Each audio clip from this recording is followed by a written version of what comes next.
Estamos en un lunes de mesa de periodistas y tengo el gusto de que estén con nosotros Luisa Cantú. Luisa, bienvenida. Muchas gracias, Julio. Y hola, compañeras. Hola, hola. Alejandra Creil. Muchas gracias. Gracias Saludos a todos. Jacaranda Correa. Hola, Julio. Muchas gracias. Muy contenta de estar aquí con mis colegas y contigo. Bueno, hablemos de asuntos de hombres, ¿qué les parece? No, perdón, de mujeres. De hombres y de mujeres. De hombres y de mujeres. Claro. ¿Cómo va el tema para el 8 y el 9 de marzo? Casi que lo dejo así y ustedes digan lo que quieran, como quieran.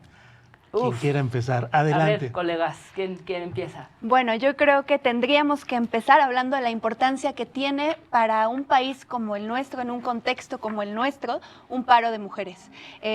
Platicamos hace ratito, las mujeres somos el 51% de la población de este país y tenemos una aportación a la economía impresionante, ¿no? No solamente por las actividades que realizamos como profesionistas, sino también en nuestras casas, con nuestras familias, en los espacios. Es decir, la participación que tenemos todos los días contribuye abismalmente al crecimiento, al desarrollo y a la mejora de este país. Entonces, este paro es muy importante porque la ausencia de las mujeres en un día cualquiera va a tener un impacto, tiene un impacto en las casas, en los espacios públicos, en los centros de trabajo y en la economía también. Si hablamos, por ejemplo, tan solo de trabajo no remunerado, podemos decir, según cifras del INEGI, las más recientes que salieron del año pasado, me parece que son 4.1 billones de pesos los que las mujeres aportamos por trabajo no remunerado a este país. Hay otra cosa que es muy importante y que me gustaría recalcar. Por ejemplo, una mujer soltera, si le calculamos más o menos cuánto trabajo no remunerado realiza en un año, se calcula en 33,000 pesos. Pero si esa misma mujer se casa, su trabajo no remunerado aumenta a 76,000 pesos. Es decir, ¿de quién absorbe ese trabajo? En cambio, si un hombre soltero hace un trabajo no remunerado, se calcula más o menos en 19,000 pesos anuales. Y si se casa, ¿a cuánto creen que sube? 23,000. Wow. Entonces, esa diferencia abismal nos demuestra en dónde estamos parados actualmente y por qué es importante parar, por qué es importante reconocer la participación que tenemos todas las mujeres en nuestra sociedad. Claro. Y yo a lo mejor conectaría con lo que tú estás comentando. A mí me parece muy importante hacer esta diferencia de lo que significa el 9M, o sea, la convocatoria al paro, y el 8M, que es esta convocatoria a una marcha, ¿no? Una marcha que tradicionalmente, bueno, pues se ha estado realizando por diferentes razones. Yo estoy convencida que va a ser una marcha histórica porque el enojo y la rabia ha ido en aumento, pero creo que el paro del 9M y al que así de manera increíble, o sea, no sé, creo que no están entendiendo, se han sumado empresarios, instituciones, medios de comunicación, está bien, pero yo creo que deberían de entender que, para empezar, no es el primer paro al que se ha convocado acá en México, ciertamente tiene mucho mayor visibilidad por todo lo que hemos vivido. Por lo menos esta es la cuarta convocatoria, desde que el del 2017 se convocó, eran, ¿cuántos? 50 países, más de 200 ciudades, en fin. Entonces, ese es un primer detonante. Y bueno, si nos vamos todavía a una historia mucho más larga, pues estamos hablando de los 70s, ¿no? En Islandia, cuando diversas mujeres decidieron parar, que es lo que ha ido alimentando este movimiento, por justamente lo que tú dices, ¿no? Cuestionar las condiciones laborales de inequidad, ¿no? Y todas estas circunstancias que, bueno, pues quienes se han sumado ahora y quienes están diciendo, ay, pues sí, nosotros les vamos a dar el día a las mujeres, no, señores ni señoras, o sea, lo que estamos pidiendo es igualdad de condiciones laborales y mejorías. Entonces, si quieren sumarse a esto, pues entonces que digan qué cosas van a hacer en favor de eso para nosotras las mujeres, ¿no? Esa sería como un poco la idea. Luisa Cantú. Sí, yo haría énfasis en este último punto que dices, Jacaranda, y sumando un poco a lo que dice Ale, no es un tema de que estemos pidiendo permiso, ¿no? Se trata más bien de repensar nuestro papel en la sociedad. Por eso el hecho de que haya un hueco, de que no estemos en qué tantas cosas nos afecta. Decía Ale todo lo económico, y creo que tiene que ver también con el tema de cómo los hombres nos han percibido como un objeto o como una posesión o como algo que hay que controlar, ¿no? Como, digamos, un ente secundario en las relaciones sociales. Revisaba antes de entrar aquí una de las encuestas de dinámicas de los hogares del INEGI. Escuchen esto. De los 43 millones de mujeres encuestadas, el 58%, 6 de cada 10, dice que su esposo o pareja o expareja se enoja con ellas. Les voy a dar el top 5 de razones por las que los hombres se enojan con las mujeres en este país. El 1 es porque ella habla con otros hombres o se le acercan otros hombres a hablar. El 2 es porque ella no le obedece. El 3, él dice que ella es celosa. El 4, él dice que ella toma decisiones en asuntos que él cree que son de su responsabilidad. Y el 5, ella le dice o le recuerda sus obligaciones. Y un poco para entender cómo este machismo que traemos tan arraigado, les voy a leer lo contrario, ¿no? ¿Por qué las mujeres se enojan con los hombres? Y lo tengo por aquí. Las mujeres se enojan con los hombres porque toman alcohol o drogas y se ponen violentos en casa, bastante diferente a otros hombres le hablan. Las mujeres se enojan porque él es celoso, porque él no cumple con los acuerdos, él no respeta sus sentimientos o él no dedica suficiente tiempo, ¿no? Estamos hablando de 43 millones de mujeres encuestadas. Y si nos vamos a las reacciones, ¿cómo reaccionan los hombres cuando pasan este tipo de cosas? El 51% lo hace de forma violenta. El 30% de ellos grita, insulta o golpea. Entonces, claro, creo que este paro se trata de que se note en la economía nuestro papel, pero también que se note que no somos un objeto secundario. Y creo que hay que trabajar en ese sentido desde dos formas. Sí es concientizar a los hombres, pero también empoderar a la mujer. Esto que dices del trabajo no remunerado, por ejemplo, ¿no? O el tema de que recibimos entre 3,000 y 5,000 impulsos de publicidad diarios que están dedicados a destruir nuestra autoestima. Siempre la mujer es tratada, digamos, como inferior al hombre desde todos los aspectos de su vida. En los sueldos, en la publicidad, en los clásicos que lee de la literatura, en los programas de televisión. O sea, creo que es un buen momento, y lo hablábamos antes de entrar aquí, para hacer una pausa y repensar nuestras relaciones humanas con ellos y entre nosotras mismas también, hacia adentro. Y sin embargo, Alejandra, con mucha grilla y con muchos voces y descalificaciones y todo, ¿cómo ves la suma que a veces pareciera un asunto más de gerencia de recursos humanos?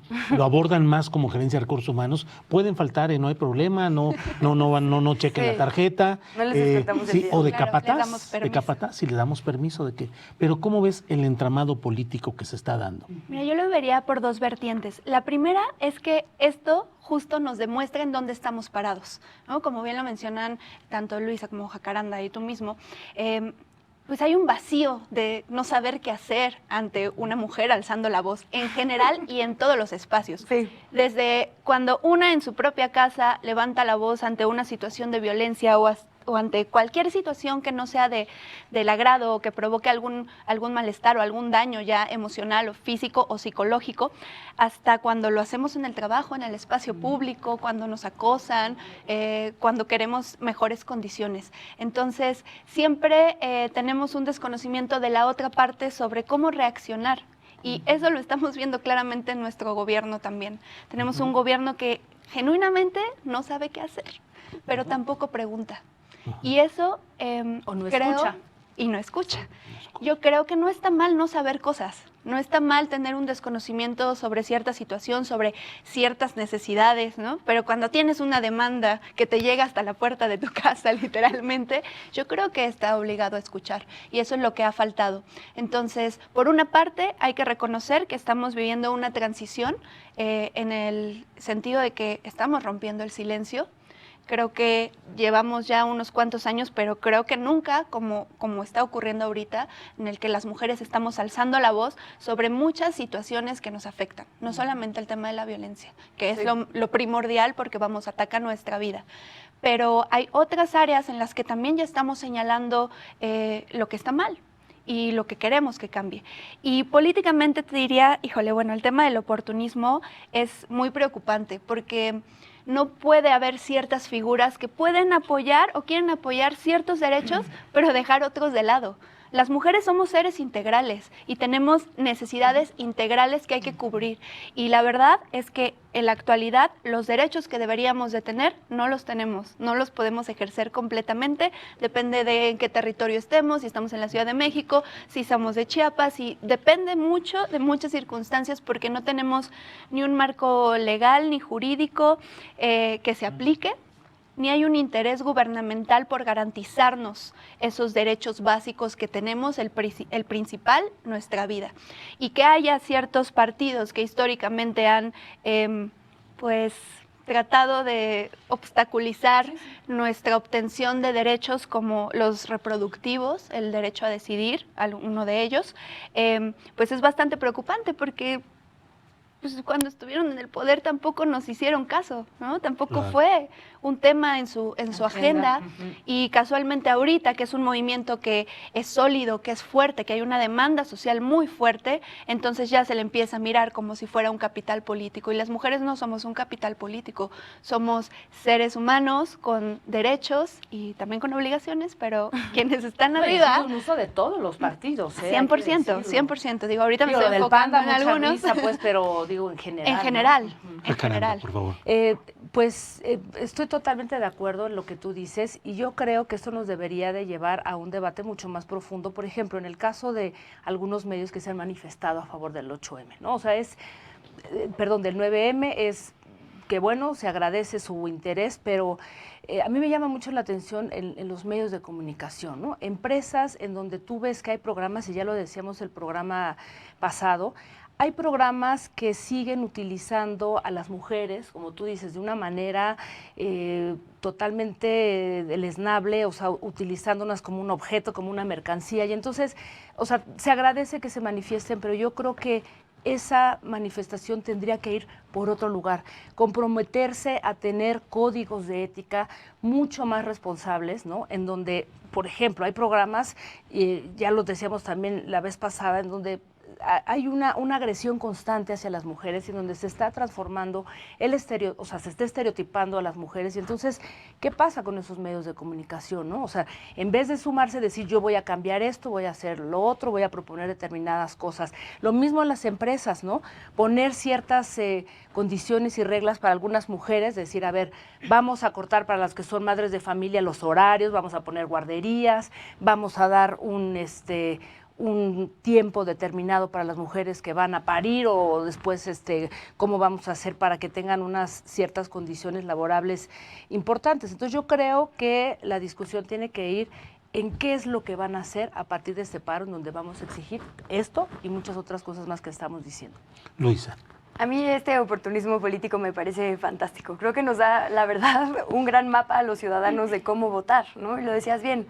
Creo que entre feministas o entre mujeres también hay miles de grupos y no le toca a nadie decir quién puede convocar y quién no, ¿no? Esto de si una mujer conservadora o de derecha quiere ser feminista puede o no, no lo sé, no hay, digamos, una autoridad feminista que diga tú sí, tú no, tu opinión es válida, la tuya no. Lo que sí creo es que hay partidos que históricamente han negado el pleno ejercicio a las mujeres de sus derechos, no han tenido gabinetes con políticas para nada feministas, ¿no? Al contrario, han pugnado porque ciertas palabras, por ejemplo, no se tipificaran, etcétera. Y creo que el hecho de que sean capaces de colgarse políticamente de una causa tan poderosa y vulnerable habla mucho de su incongruencia y de los pocos escrúpulos que tienen. Y eso, más que enojarnos, creo que debería darnos, digamos, gusto, porque nos da una buena señal de quién es quién rumbo a las elecciones, ¿no? Si alguien está dispuesto a utilizar algo tan legítimo y tan delicado en favor propio, en favor nuevamente de uno mismo, ya sabemos pues cómo utilizar nuestro voto, ¿no? Entonces a mí me parece un buen mapa. Y en cuanto a la 4T, creo que le está pasando lo mismo que a los políticos, digamos, en el mundo. Como que creo que es una generación que no está acostumbrado a lidiar con voces que operan de forma distinta. En la mañana decía Sergio Aguayo con Carmen Aristegui, ¿no? Que el presidente se sentía más cómodo con los sindicatos que con las mujeres, porque están acostumbrados a lidiar con grupos de poder que operan de esta forma, pero no con gritos como el de las mujeres en Palacio Nacional o el de Greta Thunberg contra Donald Trump, que claramente una niña, una de 16 años, lo está volviendo loco. Son, digamos, esquemas más auténticos, esquemas que no tienen intereses ocultos. Y quien lleva demasiados años en la política no los puede ver, conceptualmente le cuesta trabajo. Entonces me parece una muy buena oportunidad para que se den cuenta de que el mundo está cambiando, el mundo ya cambió, electoralmente en todos los países han ocupado sitios y en el nuestro también. Gente que piensa y opera diferente. Las grandes transformaciones sociales se han hecho desde movimientos desde la sociedad civil, ¿no? En todos los sentidos. Así es que el tema de las mujeres pues ya no tiene marcha atrás y yo nada más apuntando muy brevemente a lo que tú dices, creo que el gran vacío o el desconocimiento, la falta de sensibilidad, no sé cómo llamarlo, del actual gobierno ha dejado un espacio, un margen muy grande justamente para el oportunismo de otros partidos que lo que buscan, además de abultar sus agendas políticas, ¿no?, es golpear a este gobierno, y entonces pues flaco favor le hacen Andrés Manuel o él mismo, ¿no?, a todo lo que intenta hacer, porque me parece que no están tomando las riendas, y entonces pues yo creo que están abriendo las puertas a ese oportunismo. Permítanme un par de minutos mientras vamos a un corte y regresamos con esta mesa sobre los asuntos interesantes de estos días, entre ellos, desde luego, pues la discusión sobre este movimiento de mujeres. Ya volvemos.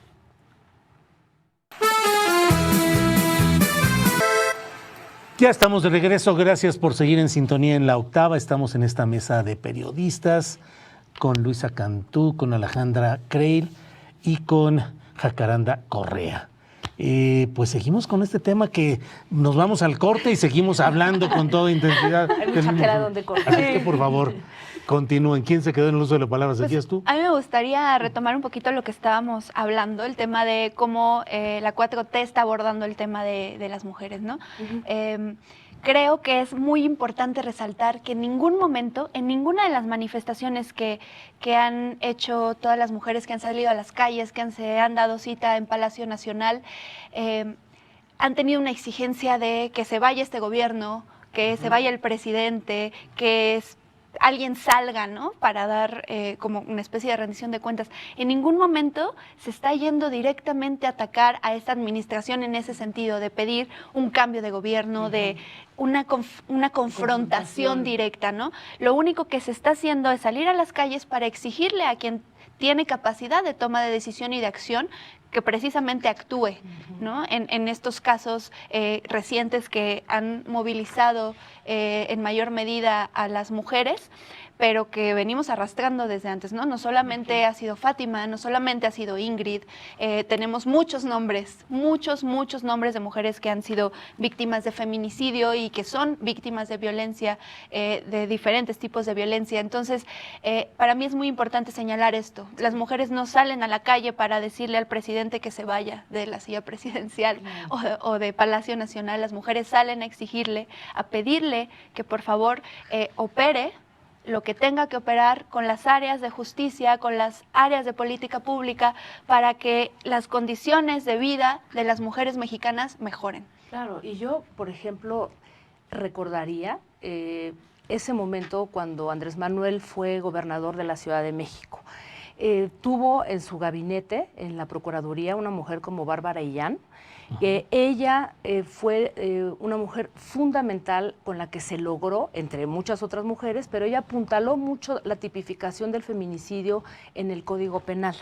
Entonces, parece que ese momento se ha olvidado porque, digamos, todo lo que se logró en ese periodo, me parece que fue muy importante haber tenido a una mujer feminista como Bárbara y todo lo que se logró, y ahora me parece que hay algo que no logro comprender, porque esos logros de cuando él fue jefe de gobierno a nivel, digamos, de permitirnos de llevar una vida sin violencia fueron muy importantes. Entonces, o sea, ¿quién le está aconsejando, quién le está diciendo que no, digamos, que no discute estos temas cuando ya tuvo en su momento un gabinete progresista con el que se hicieron importantes cambios, ¿no? Entonces, a mí la verdad me sorprende, ¿no? Y yo diría, él lo sabe muy bien, es un hombre con un olfato político impresionante, que no hay movimiento social sin errores, ¿no?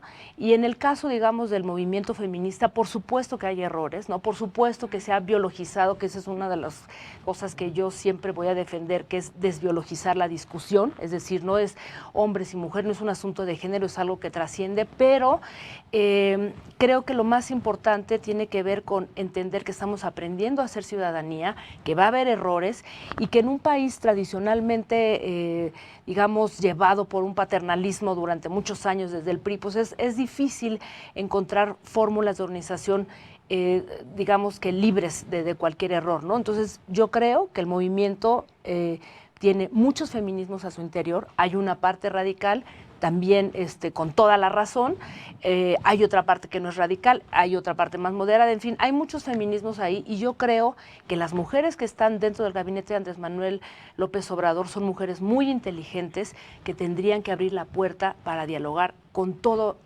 esos feminismos, ¿no? Luisa Cantú, ¿cómo estás viendo el comportamiento de esa parte de mujeres valiosas que forman parte de la mitad del gabinete presidencial? Es decir, una mitad numérica, pero no sé si una mitad también con la misma proporción en influir en el oído y en la decisión del presidente. Sin duda, el gabinete y digamos también el Congreso, ¿no? El eslogan incluso de las legisladoras es con paridad de género. Es una pugna que ha costado muchísimos años. Antes de enfocarme en eso, solo quisiera contextualizar un poco lo que decía Ale, porque tiene razón.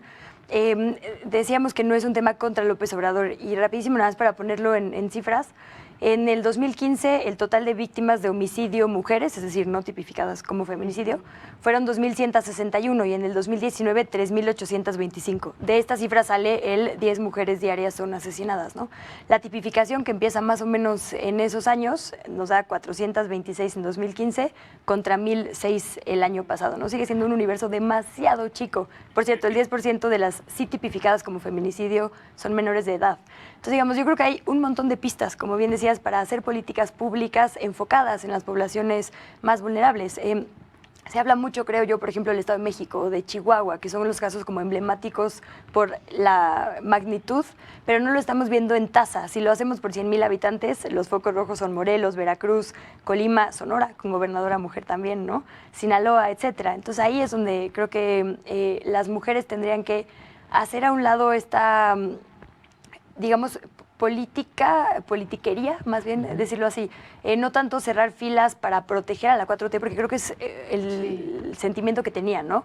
Ya llegamos, ahora hay que proteger y hay que blindar, digamos, este movimiento y empezar a entender que tienen muchas otras luchas históricas en este momento, y una de esas es la feminista. Claro. Entonces, nosotras vamos a empujar un discurso que nos represente, por eso votamos por representantes, ¿no? Y que no olviden que además ellos se han encabezado de alguna manera muchas de las demandas de las feministas, por ejemplo, el aborto, ¿no? La legalidad del aborto en la Ciudad de México, pues se logró también con un gobierno de izquierdas, o sea, el derecho a, digamos, a decidir sobre muchas cosas y varias transformaciones. Creo que han sido, digamos, que consignas, luchas que naturalmente tendrían que ser, digamos, que desde la izquierda, ¿no? Pero ahora, bueno, lo que estamos viendo, que quizá este movimiento feminista está trascendiendo incluso, ¿no? Las ideologías partidistas, todo este tipo de intereses, y yo creo que este movimiento que irá creciendo, porque además ya no hay marcha atrás, o sea, las mujeres ya salimos a las calles, es un movimiento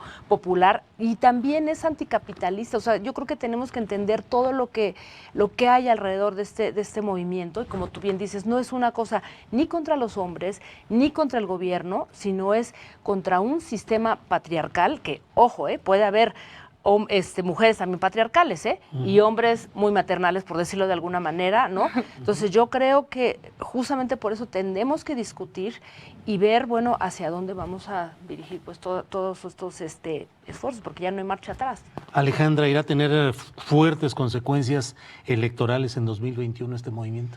Yo creo que si no se revira el camino, sí. Porque algo que no ha ocurrido en esta administración, que digo, ya cuando llegó el movimiento feminista ya estaba bastante sólido, pero vamos, como con todo lo que ha ocurrido desde entonces, pues se ha fortalecido aún más. Yo creo que sí ha sido un desacierto no escuchar, porque no se trata de otra cosa, se trata de reconocer que a lo mejor no dominas cómo abordar esto, pero necesitas escuchar. Creo que el movimiento feminista en general se ha caracterizado por tener propuestas. O sea, es un movimiento tan viejo, por así decirlo, vamos, si nos remontamos históricamente desde el voto, ¿no? Y siempre las mujeres que han buscado derechos, que han conseguido cambios legislativos, cambios en políticas públicas, un Instituto Nacional de las Mujeres, por ejemplo, o sea, todas esas luchas que se traducen ya en hechos, siempre han sido porque vienen con propuestas. O sea, la demanda viene acompañada de una propuesta siempre. Y claro que hay propuestas. Entonces, creo que tendría que haber una apertura gubernamental para escuchar esas propuestas, para incluir esas voces también, que son voces muy preparadas en muchos casos, que tienen áreas de expertise en materia de violencia, en materia de prevención al abuso sexual. O sea, no puede ser que 6 de cada 10 mujeres que llegan a una sala de urgencias por ser víctimas de abuso sexual o violación sean menores de edad. O sea, ¿en qué país estamos?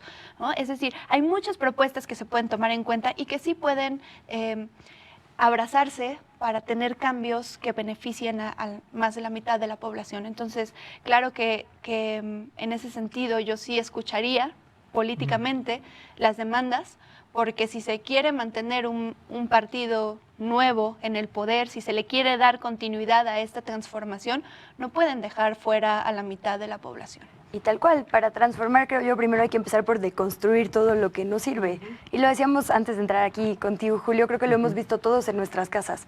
Gente que nunca se había preguntado si tiene actitudes machistas o si algo es violento, lo está haciendo. Nuestros padres, nuestros abuelos, nuestros hermanos, nuestros compañeros. Lo mismo pasa en la política, no pasa nada, ¿no? Lo decías tú. Se vale no saber, el tema es admitirlo y entonces pedir ayuda. A todos nos ha pasado. Y si el tema del feminismo es algo que no había estado en su agenda, por más progresista o de izquierda, que fuera, es el momento para justo pedir ayuda a los especialistas, para escuchar. Y lo decías hace unos momentos, lo han dicho a lo largo de esta mesa, las diferentes oleadas han tenido demandas muy específicas, ¿no? Y como muy claras. Así empezando, ¿no? Desde las antiesclavistas, ¿no? Después el voto, después el intento de las mujeres del siglo XX por tener derecho a lo intelectual, ¿no? A ir a las universidades, etcétera. En este momento creo que es la cúspide porque es el derecho a la vida, a existir, para tener todo lo demás por lo que lucharon, ¿no? Las mujeres anteriores. Entonces es un momento de crisis en el que si el gobierno no admite que necesita también ayuda de la sociedad civil, no va a poder solito. No, y además entender que yo siempre digo que estamos siendo testigos de una gran revolución cultural y social. O sea, es decir, tan importante como tú, tal cual lo mencionaste, las mujeres que lucharon justamente para evitar el esclavismo, las mujeres que decidieron salir a la calle a votar, y hoy, bueno, pues estamos las mujeres tratando de decir, es nuestro cuerpo, es nuestro derecho a decidir, y hasta aquí llegan y esto no. Entonces yo creo que además es un movimiento global, Julio. O sea, yo creo que eso también tendrían que entenderlo. Es un movimiento que ha convocado a muchísimas mujeres en todo el mundo. Que no intimide, que sirva. Exactamente. ¿Estás de acuerdo? No hay que tenerle miedo. Con todas las especificidades, porque cada movimiento en cada país tiene problemáticas totalmente distintas, pero esto es un movimiento global. Estamos siendo testigos de una revolución cultural y social muy importante, y yo creo que ese gobierno que se asume como progresista debiera tomar cartas en el asunto. Vamos a un corte para fines comerciales y de promoción, y regresando les voy a preguntar si van a hacer paro, si de veras ustedes se van a quedar en su casa o qué es lo que van a hacer. Ya volvemos. ¿Quién sabe? Ya estamos de regreso, gracias por seguir en sintonía con La Octava. Ya nada más les voy a pedir a las invitadas, a Luisa Cantú, conductora de ADN 40 y directora del Buró de Investigación, a Jacaranda Correa, periodista y conductora del Canal 22, a Alejandra Creil, periodista de MX. Pues repitan lo que dijeron hace rato, ya nomás repitan todo eso, por favor. Es que Julio estaba preguntando ¿qué va a hacer él si normalmente los lunes tiene invitadas mujeres y entonces el próximo lunes, frente al paro, pues... Sí, lo que yo digo, bueno, ¿qué hacemos?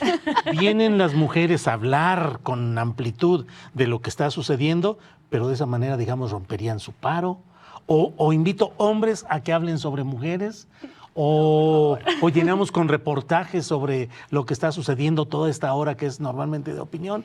¿Qué hacemos? Pero, ¿tú vas a parar, por ejemplo, Luisa? Sí, yo sí voy a parar. Gracias por avisarle a mis jefes, porque no lo he hecho, pero bueno.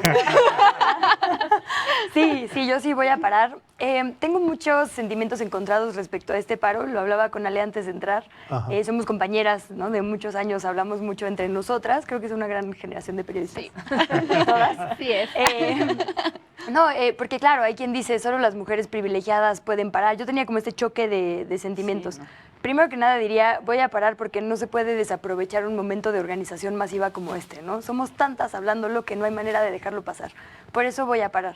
Y ya entrando al tema que decíamos, ¿no? De cómo incluir a todas las mujeres, cómo incluir a las mujeres de las maquilas, de las fábricas, que trabajan por outsourcing, que trabajan en limpieza, ¿no? Que trabajan en todos lados. Y pensaría varias cosas. Que uno, eso nos da una luz y un foco de dónde está el grupo al que tenemos que apoyar, no parando, sino todos los días, ¿no? Como en nuestra cotidianidad. Y dos, y eso sale en Spider-Man, es terrible que cite una película como esa, pero el tío Ben dice, con grandes responsabilidades, con grandes privilegios vienen grandes responsabilidades. Entonces pensaría, si ellas no pueden parar porque tienen que trabajar todo el día y tienen una familia, quien sí puede parar tiene que hacerlo, ¿no? Tenemos triple responsabilidad entonces con privilegios para luchar por quienes a lo mejor no se pueden dar esos lujos para emparejar la situación. Claro, Decías, es un tema también de capitalismo. También nosotras como mujeres tendríamos que asumir una corresponsabilidad con algunas de las mujeres que están a nuestro alrededor, y lo comentaba, ¿no? Por ejemplo, mujeres que trabajan, el caso que sea, ¿no? Con nosotras en nuestras empresas o en nuestras casas, en fin, ¿no?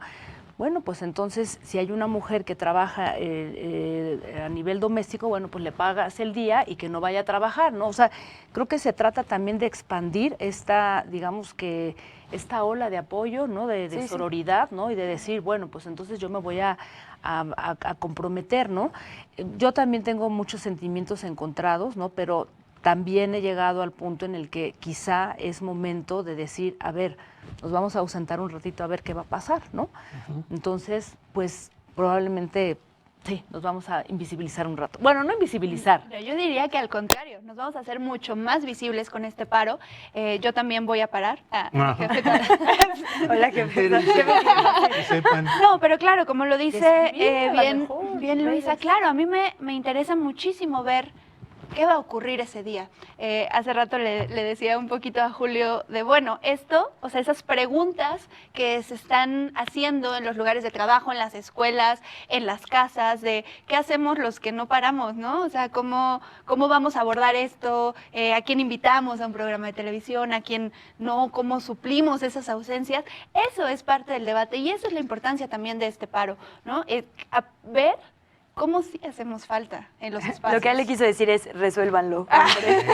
Ustedes pueden, compañeros. Sí, hacemos falta y se nota y se va a notar. Entonces, es muy interesante también ver cómo se empieza a valorar a partir de esa idea de ausencia que aún ni siquiera ocurre, Claro, todavía no pero sabemos. ya la sociedad está preguntándose cómo vamos a resolver ese día en la que muchas mujeres deciden parar. Y eso es muy importante porque nos regresa esa batuta de la importancia que tenemos en nuestra aportación social. La segunda parte que me gustaría abonar a lo que dice Luisa de sí hay mujeres que desafortunadamente no pueden parar, ¿no? Y eso también nos da justo ese foco rojo de decir, imagínense cómo estamos, que ni siquiera para exigir nuestros derechos tenemos esa oportunidad de parar, ¿no? Y lo hablo como si fuera yo, y aunque yo, digamos, estoy en una situación privilegiada porque asumo que somos todas, ¿no? O sea, esas luchas son de todas también. Entonces, esto nos va a permitir ver en dónde están también los temas más urgentes. Esos sectores de la población, digamos, esa sectorización que se hace de todo el género, digamos, de todas las habitantes de este país, y ver en qué otros focos no hemos prestado la suficiente atención y que no le hemos prestado el suficiente apoyo. Y eso también nos va a permitir, pues, aumentar nuestra lista de demandas, ¿no? No, y a mí me encantaría ver a muchas mujeres que estuviéramos juntas, no sé, en algún espacio público, o sea, parar, pero apropiarnos del espacio público sería fantástico. Ojalá que lo lográramos, pues, o sea, no quedarnos en nuestras casas, sino salir al espacio público, a hacer cadenas de mujeres, a hablar, a dialogar, a abrazarnos, a decir qué más vamos a hacer. A mí me encantaría, ¿no? Pero vamos, Sí. a veces se vuelve complicado. Yo rapidísimo solo quisiera sumar, ese sentimiento de angustia que empiezan a tener de qué vamos a hacer ese día, tendría que ser nuestro sentimiento de angustia permanente, porque si hay mujeres desapareciendo, digamos, esto es un acto simbólico, pero es también una realidad de nuestro país. Hay mujeres, ¿no?, que no están en ningún lugar y ese es un tema muy preocupante. Y nada más rapidísimo, lo que decías tú de que es un tema así, digamos, contra una sociedad patriarcal, sé que odian esta palabra, pero, Sí, pero está también... muy... También el tema como de las desigualdades que hay ¿no? en el país y en el mundo, Se trata justo de decir, si alguien no puede parar es porque todos de alguna manera somos cómplices a que haya estos, ¿no?, grupos Desiguales. exacto, tan vulnerables. Y eso también es, digo, está muy bonito salir a parar y salir a marchar, pero tendría que ser el primer paso de muchos que vamos a tomar para emparejar la situación. Las Pero ahí mujeres vamos, con dinero pueden darse el lujo de parar, y si puedes parar, puedes darte el lujo de tener tiempo libre para pensar, para organizar un cacerolazo, ¿no? El empoderamiento de la mujer tiene que venir desde emparejar la situación de quienes en este momento no tienen herramientas para hacerlo, y ahí está nuestra responsabilidad. Hay algunas menciones en YouTube, en el chat, que me dicen que por qué yo no confronto parte de lo que están ustedes diciendo para meter orden en todo lo que están. Se me están saliendo del Oh, guacal sí, qué estas sorpresa. Estas mujeres. Siempre estas mesas yo procuro ser el que menos hable y dejar que siempre hablen quienes son mis invitados, porque me parece que forma parte de los cambios que tienen que darse en este tipo de mesas. Así es que yo escucho fascinado y encantado de la vida todo lo que dicen. ¿A ti qué te parece el paro? A mí me parece necesario, me parece urgente, me parece imprescindible. Lamento que un gobierno de izquierda, en lo general, no tenga la capacidad, por esa tonalidad conservadora que sí ha tenido, que mantiene, que no haya podido encabezar y ser vanguardia y ofrecer soluciones. Yo creo que muchas mujeres le celebrarían al presidente López Obrador y a su administración un enfoque mínimo positivo de avanzada en tratar de resolver este problema. Creo que con acciones mínimas que hubiera anunciado el presidente López Obrador, creíbles, no nada más no el decálogo ni el rollo sino cosas concretas que mostraran que así como ha entrado a otros problemas con mucha fuerza, con inteligencia, con creatividad, le entrara también a este tema, y ha abierto el paso para que entren una serie de grupos, de partidos y personajes que son de un feminismo travestido. O sea, realmente ni lo son, nunca han defendido a las mujeres, no acompañan las causas verdaderas de las mujeres. Exacto. Y hoy resultan feministas, pero estamos justamente en eso. Nos quedan ya 3 minutitos y simplemente yo quería preguntarles muy brevemente cómo ven lo de... ¿qué les pregunto? De la huelga de Notimex. ¿Cuál de eso estábamos hablando? Sí. Híjole. Ya nos queda bien poquito tiempo, así que lo lamento. No, está bien, es un tema complicado para hablar tan brevemente, pero yo creo que es una oportunidad también para replantearnos, digamos, el papel de las agencias estatales en general, ¿no? Y tendrían que ser, digamos, el parteaguas o el primer ejemplo de derechos laborales. Entonces, muy interesante lo que está sucediendo, porque es, digamos, un pequeño microcosmos de lo que pasa en lo público de nuestro país. No, yo diría, perdón, ¿sí? Adelante. Bueno, rápidamente, tuve la posibilidad de estar en un encuentro de medios organizado por la UNAM la semana pasada, y rápidamente ahí lo que planteaba es que, digamos, yo que tengo tantos años trabajando en medios públicos, ciertamente los gobiernos anteriores dejaron un desastre en los medios públicos, un problema de corrupción, un problema tremendo y un problema de un sindicato como el de Notimex terriblemente espantoso. De eso no hay duda, pero creo que el gran problema ahí, lo que ha sucedido es que más allá de este hombre Conrado García que estaba liderando un sindicato corrupto, estábamos de acuerdo todos en que debía de limpiarse, pero ha habido focos rojos que me parece que necesitan discutirse, y además que los ciudadanos estén realmente pendientes de lo que está ocurriendo ahí, porque a pesar de que sea una agencia estatal, Notimex tiene un consejo consultivo editorial, tiene una junta de gobierno, en donde hay diferentes miembros del gabinete de Andrés Manuel López Obrador. Entonces yo creo que le conviene transparentar y decir qué está pasando, cómo está funcionando su junta de gobierno y su consejo consultivo editorial para evitar estas interpretaciones, ¿no? Ya para cerrar. Para cerrar, yo diría, en el tema de Notimex, más allá del tema político, hay que pensar en los trabajadores de Notimex, que son los que están siendo más vulnerados en este ir y venir de declaraciones, de decisiones entre la dirección, entre el sindicato. Quienes están viendo realmente afectados sus derechos laborales son los trabajadores. Entonces, creo que no hay que olvidarnos de ellos y hay que ponerlos en el foco. Creo que no se vale que haya un intento de confrontación entre los extrabajadores y los actuales trabajadores. Creo que más bien hay que todos impulsar a que se les respeten los derechos a los extrabajadores y a los trabajadores actualmente. Eso tiene que estar sobre la mesa. Pues muchas gracias. Adriana Buentello, que es la productora de contenidos de este programa, ella ha sugerido, me dice, mi idea era que el lunes invitaras a hombres, pero no para hablar de mujeres, sino de los hombres mismos y cómo repensar su papel en la sociedad para combatir el patriarcado. Una buena idea. Adriana. Muy Ya- bien. ya- Bravo, Adriana. Bueno, pues muchas gracias. Muchas gracias por esta Gracias. oportunidad de platicar con ustedes. Muchas gracias a Luisa Cantú, conductora de ADN 40 y directora del Buró de Investigación. Muchas gracias. Gracias a Jacaranda Correa, periodista y conductora de Canal 22. Muchas gracias, Gracias a Julio. Alejandra Krail, periodista de MX. Gracias.